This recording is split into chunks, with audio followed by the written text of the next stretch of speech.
এইখানে অনেক যুবক আছে, আমি কাউরে বলবো না যে হাত উঠান, কিন্তু এমন একটা যুবক আছে কিনা যে হুজুর আপনার এই ওয়াজ শুই না, আমি যেহেতু আমার এই চোখ দিয়ে আমার রসুলকে দেখব, আমি যেহেতু আমার এই চোখ দিয়ে আমার আল্লাহকে দেখব, তাহলে এই চোখের নিচে রসুলের সুন্নত দাড়িটা আমি রাখবো।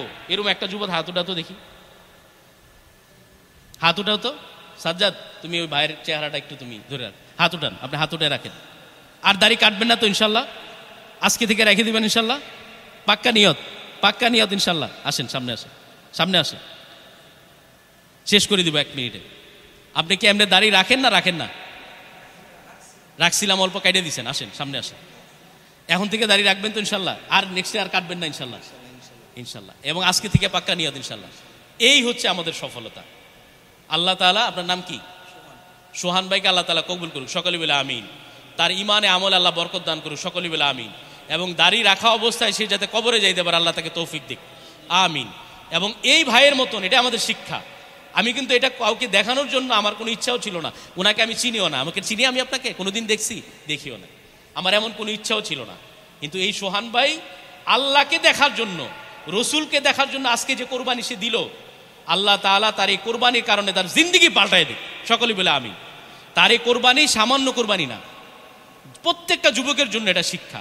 তুমি যদি তোমার হাবিবকে মহব্বত করে দাড়িটা রাখতে পারো, ও বান্দা, তোমার হাবিব তোমাকে আজকে সোহান ভাইয়ের উসিলায়, আমি মনে করি আজকের এই মসজিদের আজকের এই জুমা কামিয়াব, এই জুমা আজকে কামিয়াব আলহামদুলিল্লাহ। এই যুবক, প্রত্যেকটা যুবকের ক্ষেত্রে, অন্য কেউ হাত ওঠানোর দরকার নেই। আমার একটা ইচ্ছা ছিল যে একজনকে যদি এই কথাটা বলে যেতে পারি, আমার এই জুমা সার্থক। আল্লাহ তাআলা যাতে আমাদেরকে মাফ করে, কোনো লোক দেখানোর জন্য না, শুধুমাত্র আল্লাহর জন্যই সোহান ভাই কাজ করছে, আমিও আল্লাহর জন্যই বলছি, আল্লাহ যাতে তাকে কবুল করে, সকলে বলে আমিন। শেষ কথা, তোমাকে মরতে হবে বাবা, ইউ উইল ডাই। দাড়িটা রাখছো, পাকা দাড়ি, আমার মুরব্বী বাবা, কাউরে বলবো না যে হাত উঠান। একটা কথা লাস্ট বলে যাই, সিগারেট টানতেছেন তো টানতেছেন, টানতেছেন তো টানতেছেন, দাড়িটা কালো, সাদা দাড়িটা সিগারেটের ধোঁয়ায় কালো হয়ে যায়, আপনাকে চিনা যায় না, আপনাকে চিনা যায় না সেই দাড়িতে। আজকে যদি 5টা মিনিট দেরি হয়, বাবা মাফ করে দিন আমারে, একটা আলোচনা উঠে গেছিল এই জন্য করে ফেললাম। আপনাকে পায়ে দইরা বলি, পায়ে দইরা, আপনি দাড়িটা রাখা অবস্থায় বাবা আর সিগারেটটা টান দিয়েন না।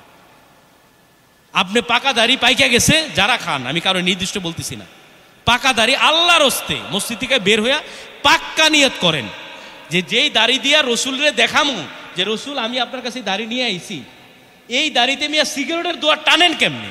একটু মনের ভিতরে একটু আঘাত লাগে না যে আমি এই দাড়ি নিয়ে রসুলের সামনে উপস্থিত হব, আল্লাহর সামনে দাঁড়াবো?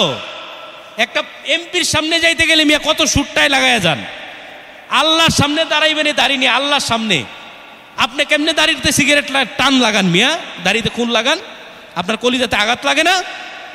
আপনি এত সাহস কই পাইছেন? আপনার কলিজাটা পুরাটাই নাকি ফেরাউনের চেয়ে বড় হয়ে গেছেন? আপনি আবু জাহেলের চেয়ে বড় হয়ে গেছেন? শেষ কথা, মরতে হবে, মরার আগে নিজেকে শুধরান। এই রঙিন দুনিয়া শেষ না।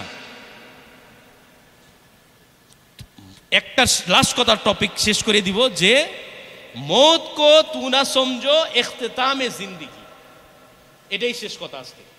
मौत को तू ना समझो इख्तिताम जिंदगी, दर हकीकत मौत ही है इब्तिदाए जिंदगी। মৃত্যুটাকে তুমি জীবনের শেষ মনে করো না।